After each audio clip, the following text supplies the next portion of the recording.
c'est Moussa Niang. Donc, je tenais à intervenir, surtout c'est par mesure préventive. Parce que quand même, avec la régie, il y a eu des accidents qui sont récurrents. Accident yi lu koy causé actuellement oto bi boo ko gisee ñu si bëri tey buñ la waxee ni la am na nit ñu si génn doo ko gëm. La voiture est complètement écrabouillée. Les deux portières latérales droite yàqu nañ complètement, vitres yi toj nañ.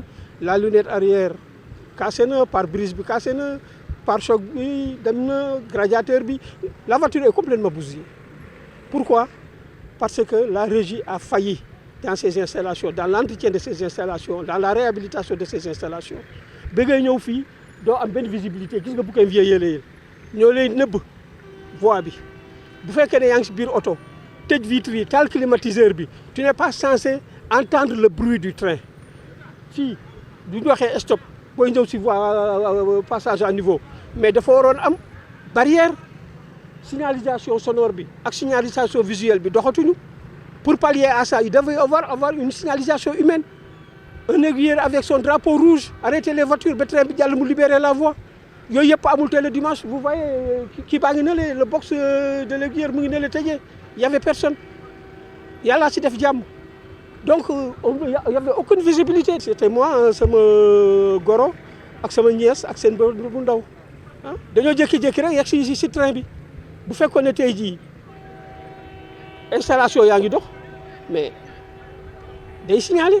Nga dégg ko taxaw amul stop ni rien, c'est pas tout le temps le train di jaar, c'est pas un stop obligatoire. Li may def appel mooy que la régie revoir ces installations.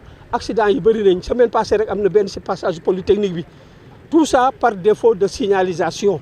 Bu fekkee ne au moins ils ne sont pas capables techniquement ni financièrement wala matériellement de réhabiliter leurs installations, la moindre des choses c'est de mettre des hommes yomb na yàlla teg fi nit ak drapeau mu taxaw. Bu train bi jàll mu signalé ñëpp taxaw, bu train bi demee mu demaat.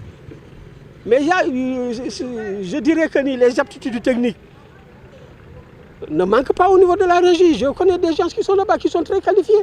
Mais encore, il faudrait mettre les moyens à leur disposition pour nous mener. Mais ici, tout est politique. Ils préfèrent mettre 100 millions de benn meeting wala ñu jeexal ko ay nit plutôt que ñu déployer 100 000 francs pour réhabiliter des installations pour la survie des populations. C'est ce que je déplore et ce qui est regrettable dans ce pays. Vraiment, je le déplore. Voilà, ça c'est le cri de cœur. La région nañu dimbali bu fekkee ne ils sont incapables de réhabiliter leur installation nañu sarax ngir yàlla wala soo teg si benn nit di ko fay mu yoree son drapeau bu train bi ñëw mu arrêté bu train bi demee mu libéré yoon bi c'est la moindre des choses.